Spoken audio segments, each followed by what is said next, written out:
Assalamualaikum warahmatullahi wabarakatuh. Jumpa lagi bersama saya. Salam sehat, salam sejahtera. Semoga kawan-kawan semua dimanapun berada selalu diberikan kesehatan, dimudahkan dalam setiap urusan dunia dan akhirat. Kawan-kawan, ini saya mau berbagi pengalaman dan informasi ya untuk para teknisi yang pemula ya, sama untuk para pelanggan atau para user pengguna AC. Jadi begini kawan, ini ada dua pipa ya, pipa AC, ini pipa 38, ini pipa 1/4, ini untuk ukuran AC Daikin 1 PK ya. Jadi begini kawan, ini terlihat ya kawan, ini kan pipanya beku seperti ini kawan ya. Ini bukan perkara saya itu habis cuci, bukan, ini memang kurang freon. Jadi begini, untuk para pengguna AC, kalau misalnya untuk freon ya, freon AC itu nggak ada istilah berkurang, itu nggak ada tanpa sebab ya. Istilah berkurang tanpa sebab itu nggak ada. Jadi nggak ada istilah habis cuci terus tambah freon, itu nggak ada yang seperti itu kawan. Jadi kalau misalnya ada sistem habis cuci isi freon, berarti tandanya AC itu tuh sebetulnya bocor begitu. Jadi nggak ada, saya selama nyuci AC gitu ya, nggak ada yang namanya istilah ini tambah freon, ini kurang freon, nggak ada. Jadi kalau udah seperti ini fix ada kerusakan dan harus diperbaiki begitu kawan. Nggak ada ya, maksudnya nggak ada habis cuci isi freon, habis cuci tambah freon itu nggak ada kawan. Jadi kalau freon berkurang itu tandanya tuh dia itu bocor begitu, dan harus diperbaiki dulu baru kita isi freon, baru bisa normal kembali. Kalau misalnya nih ya kan, sistem habis cuci tambah freon, atau misalnya habis cuci freonnya kurang, berarti kan secara otomatis seperti freon itu harus ditambah dalam setiap per 3 bulan ya, kurang lebih misalnya kan, kalau untuk rata-rata orang cuci AC gitu kawan ya. Jadi nggak ada sistem seperti itu kawan. Untuk para pengguna ya harus tahu. Ini kalau misalnya beku seperti ini fix ya, ini bocor freon, kurang freon ya. Kurang freon berarti kan tandanya ada kebocoran ya. Nggak ada sistem freon tuh berkurang dengan sendirinya tanpa sebab, tanpa ada kebocoran tuh nggak mungkin. Terus kalau untuk tadi udah saya cek, ini bocornya di indoor. Hanya saja saya mau ngasih informasi untuk para pengguna AC ya, yang harus diketahui ya. Jadi kalau misalnya ada teknisi cuci AC tambah freon tanpa ada perbaikan, itu jangan mau kawan ya. Jadi kalau emang mau ada tambah ya harus ditanyakan kenapa dia berkurang begitu. Terus kalau misalnya nanti teknisi bilang bocor, di mana kebocorannya begitu. Harus tahu dulu. Kalaupun misalnya ya kan freon berkurang, kita udah cari misalnya di indoor, nggak ada masalah kelihatannya ya, maksudnya bukan nggak ada masalah, tapi kalau kita rasa itu udah bagus, maksudnya nggak ada indikasi ada minyak gitu kan, terus pipa yang terlalu korosi gitu kan, akhirnya nanti kita beralih ke odor juga dicek, misalnya di valve nih ya, di valve, di keran, terus ini di nepelan aman, terus kita buka instalasi dalamnya aman, kondensor aman, berarti kan untuk unit aman ya Pak ini ya kawan. Tinggal nanti menyimpulkan di pipa begitu.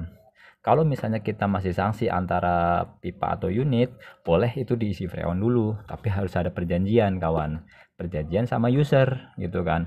Ini AC keadaan bocor gitu kan. Kalau misalnya kita tambah, udah pasti nanti kedepannya bakal berkurang lagi gitu ya. Berkurangnya nggak tahu, bisa jadi 1 bulan, bisa jadi 2 minggu, bisa jadi 2 bulan baru mulai habis lagi, tergantung kebocorannya. Nanti kalau misalnya diisi gitu kan, diisi freon kedepannya misalnya berkurang lagi, terus dicari outdoor dan indoor nggak ketemu juga, baru kita turunin unit, press total, direndam di evaporator, di outdoor juga sama. Kalau udah benar-benar maksudnya nggak ada kebocoran di unit, baru divonis pipanya yang bocor begitu kawan. Jadi ada tahapannya ya, nggak ujuk-ujuk langsung, oh ini kurang freon langsung diisi, oh ini freonnya kurang langsung ditambah, nggak seperti itu kawan. Jadi sistem kerjanya begitu ya kawan ya. Ini hanya informasi untuk para pengguna ya, jangan sampai maksudnya terjadi hal-hal yang nggak diinginkan. Jadi ya harus lebih smart lagi gitu ya. Ya intinya kalau misalnya untuk AC per 3 bulan rata-rata ya, untuk tempat-tempat yang berdebu seperti Jakarta kan lebih ke berpolusi ya, beda sama di perkampungan. Mungkin kalau perkampungan 6 bulan 7 bulan masih oke, tapi kalau untuk di Jakarta rata-rata per 3 bulan itu harus cuci. Jadi kalau misalnya AC kawan-kawan sudah 3 bulan nih dari cuci yang sebelumnya udah mulai nggak dingin, berarti itu hanya kotor aja. Nah cara ininya gini kawan, kalau misalnya nih ya, selama misalnya udah waktunya nyuci 3 bulan gitu kan udah mulai nggak dingin. Nah ketika misalnya dia dicuci terus sebenarnya AC-nya itu bocor, nah itu kalau habis dicuci malah semakin nggak dingin gitu kawan. Kalau AC bocor itu tandanya seperti itu, kalau habis dicuci itu malah makin nggak dingin begitu. Itu kalau AC bocor. Intinya kesimpulannya begitu aja kawan ya. Jangan cuci AC nambah freon, cuci AC nambah freon gitu kawan ya. Jadi kalau mau ada penambahan freon harus ada perbaikan dulu ya, ada pengecualian. Pengecualiannya itu yaitu karena bocor atau karena ya dulu atau bongkar pasang juga. Kalau saya pribadi saya nggak pernah nambah freon kalau memang kita yang bongkar, misalnya saya yang bongkar dan saya juga yang masang gitu kawan. Gitu, saya pastikan freon itu tersimpan di dalam odor gitu kan. Nanti pada saat kita buka juga masih utuh gitu kawan.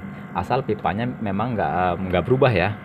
Kalau pipanya berubah, mungkin dia ada kurang sedikit, itu pun kadang nggak jadi masalah. Saya bongkar pasang nggak pernah nambah freon begitu kawan. Selagi dia itu ampernya masih oke, nggak ada istilah bongkar pasang plus freon misalnya gitu kan, terus cuci plus freon, itu nggak seperti itu kawan. Bahkan ini aja nih kawan ya, saya udah 1 hari ini udah 2 tempat ini tuh saya dapetin AC itu udah bocor freon semua. Coba, saya nggak bawa freon karena memang saya nggak pernah bawa freon kalau nyuci, karena tujuan saya nyuci aja. Kalau misalnya dia ada masalah, bisa besok lagi saya siapin alatnya atau saya bawa pulang unitnya begitu.